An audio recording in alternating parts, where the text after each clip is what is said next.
नमस्कार, आपण पाहत आहात महाराष्ट्र न्यूज टाइम।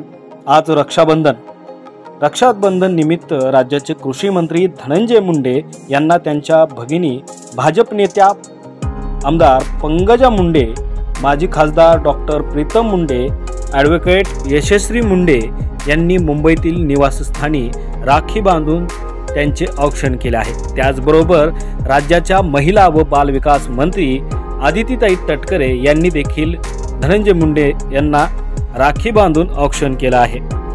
यावेळेस धनंजय मुंडे यांनी देखील आपल्या लहान्या बहिणींना आशीर्वाद देत ही राखी पौर्णिमा साजरी केली आहे।